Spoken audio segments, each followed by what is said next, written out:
In which section of the resume should I be mentioning about my UPSC journey? You have to focus on transferable skills from your resume. During your UPSC preparation, do not get a degree. Your resume carries a lot of value whenever you talk about job hunt. And one very important aspect of that is how to talk about UPSC gap years in your resume. So be with me till the end of this video. Hello everyone. I'm Jigyasu Agarwal, a political strategist, an ex-UPSC aspirant and founder of Rebounce, which is India's only organization working exclusively in the UPSC Plan B space from last 3 years.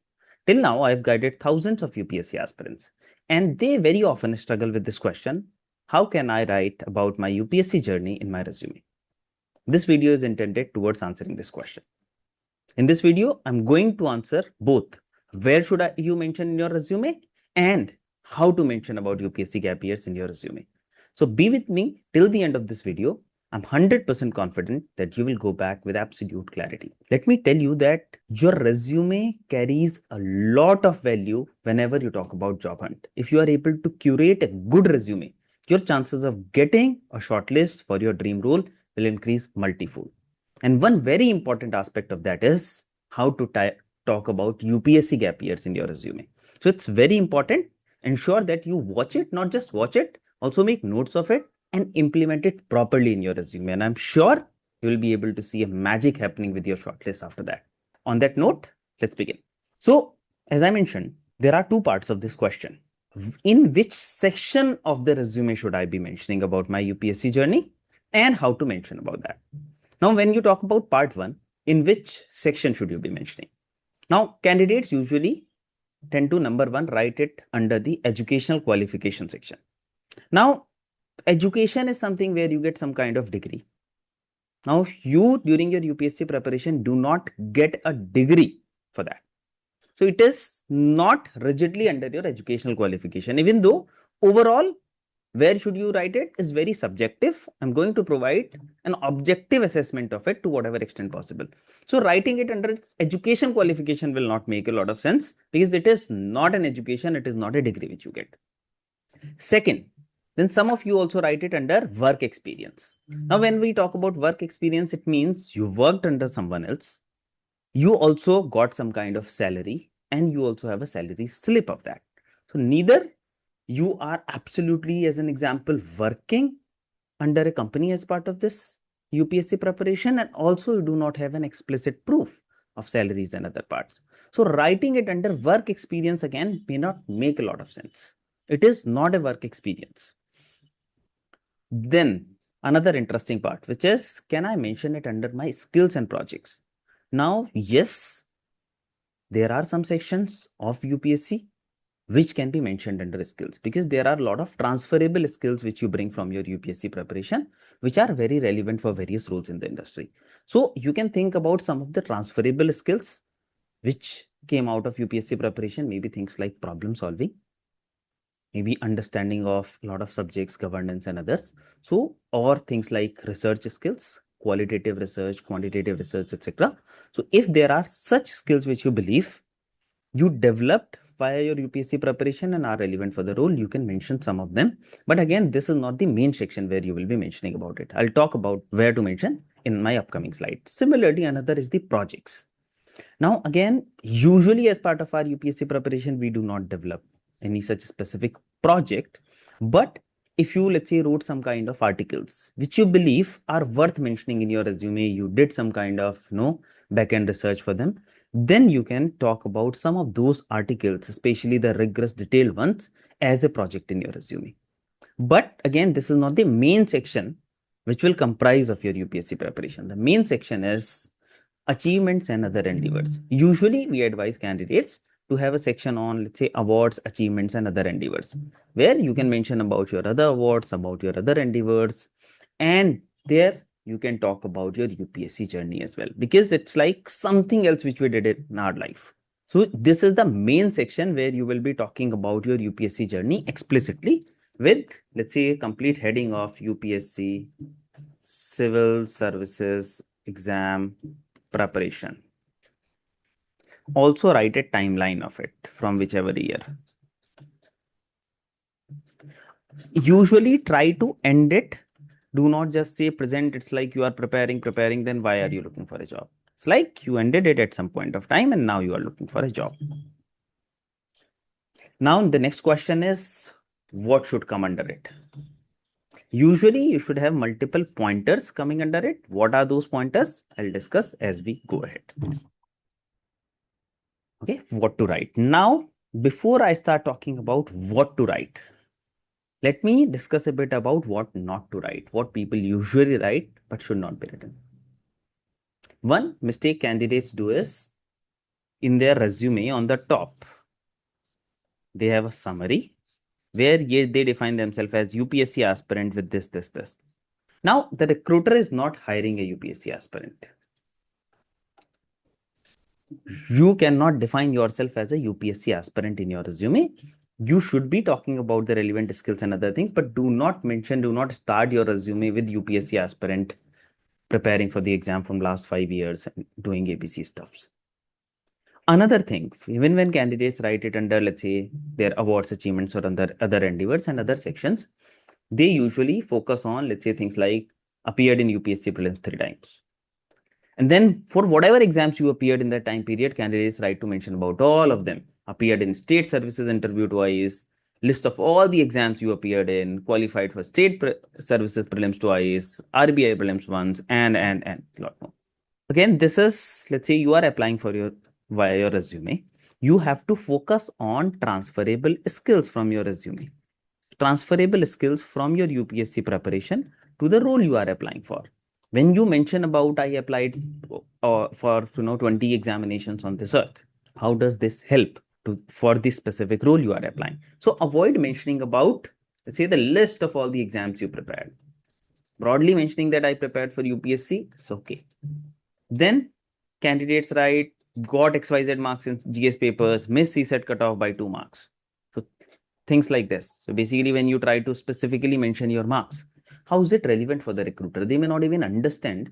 90% of them may not even understand what is CSET, what is your GS paper. How is it relevant for me?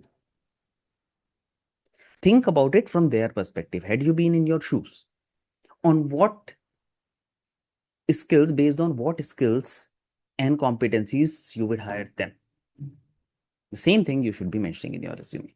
Things like prepared for India's most difficult examination, right? Whether it was India's most or world most difficult examination, how is it relevant for me as the recruiter? Look at it from their perspective. Or let's say people try to many a time mention about their optional subject, study this subject in vast detail, and many other things which are focused on exam preparation. So when you do anything of this sort, you are focused on your exam preparation and talking about the intricacies and nuances of your exam preparation without looking at it from the perspective, how is it relevant for the recruiter? So you should avoid mentioning these things in your resume. Rather, what are those things which you should keep in mind?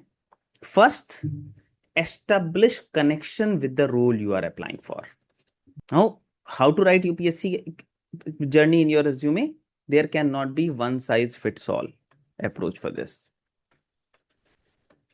You have to first understand what is that which recruiter is looking for from their job description. Every role has a job description. We at Rebounce also share many such job descriptions. You can go to job openings page on Rebounce website, rebouncecareers.com, and you will find a lot of those job openings. Every recruiter has this job description where they provide details of what are they looking for, the kind of work you will be doing, and other things. Now see what are they looking for. Then you should be introspecting to figure out, okay, what are those things which I developed during my UPSC preparation, which are relevant for this role? And now you should be focusing on them. So focus on those transferable skills from UPSC preparation. There are a lot of transferable skills you bring to the table, be it the hard skill, like the holistic knowledge and understanding of almost every subject on this earth, excellent understanding and grasp over current affairs and other things. Similarly, various soft skills which you develop from this preparation. So think about how are they relevant, your research skills. Then third part is people in consulting and in general also love numbers. So quantify. When you say I wrote 20 articles, I analyzed 50 policies. Instead of just analyze policies, analyze 50 policies and prepared 100 plus briefs on them. Wrote this many articles. So quantify your actions and what was the result of those actions. Then usually recruiter just spend 8 to 10 seconds on one resume to figure out whether they should be shortlisting this resume, they should be spending more time on it or not. So before rejection, they just spend 8 to 10 seconds. So they focus on just the keywords which are there in your resume. So write the relevant keywords, like as an example, budget, economic survey, quantitative analysis, secondary research. All these things are especially very relevant in public policy and political consulting type of roles. So write those keywords and also make them bold so that they are coming out of your resume. I'll also talk about specific pointers which you can consider writing. And along with this, you should be focusing on the details instead of just scratching the surface. Instead of just saying that developed extensive knowledge on ABC, XYZ, focus on the specific things. What are those? I'll discuss as we go ahead. So here the important takeaway is the mindset shift. Stop treating your UPSC preparation as just gap years. I've intentionally mentioned it as gap years. These are not. These are learning journeys. Treat them as one and think about what did you learn which is relevant for this specific role. Along with this, a lot of UPSC aspirants have this question: what are the various career opportunities in public policy, political consulting, etc., where these skills are rewarded? And to help you for that, we are organizing a completely free masterclass on this Sunday also on career opportunities in public policy, political consulting, data science, and AI. You can find the link of it in the description of this video. Register using that. I'm 100% confident that you will have a lot of clarity about various career opportunities where you can directly use your UPSC knowledge and skills. Now, a few pointers which can be mentioned. I have divided them into 3 sections. Let's say if you are someone who just appeared in various prelims examination but did not qualify. Second, who appeared in mains. Third, who appeared in interviews. Again, there is no rigid criteria. You can feel free to have some of these pointers in this category as well. Just for the sake of better framework and understanding, I have summed up in this format. So let's say if you are someone who could not qualify the prelims at any point of time, which is completely fine because 99% candidates never qualify the prelims at any point of time. This does not mean that they do not develop the relevant skills. Even if you mention that I qualified, I appeared in interviews, but do not showcase what skills you bring to the table which are relevant for the role, it is of no use for the recruiter. You could not qualify the prelims, but very assertively you mention what are the skills which you develop, which are relevant for this role, you will be considered. So let's say starting with the first part, which is, let's say, could not qualify prelims. Now you can mention about the interdisciplinary subjects which you explore. So explored interdisciplinary subjects like public administration, economics, international relations, etc., through rigorous self-study and structured preparation. So important point is you can mention the relevant subjects for that role. Because in 3 years of preparation, rigorous preparation, the knowledge which you develop is equivalent to someone having masters in the same. Similarly, you develop good time management and discipline skills. So focus on some of those soft skills like strengthen time management and discipline, completing multi-year preparation with consistent productivity and resilience under pressure. Because you drive your preparation on your own. You develop good time management and discipline when you write those mains answers in 7 minutes. When you prepare for prelims and appear in various mock tests where you try to manage the time management. Similarly, managing so many subjects, GS also, optional also, CSET also, prelims also, mains also, you develop good time management skills. Focus on that. Similarly, things like analyzed union budget and economic survey for insights on fiscal policy, expenditure, and welfare priorities. When you write something like this, which is so specific, recruiter understand that, okay, you have a good understanding of these things which are relevant for public policy and political consulting roles directly.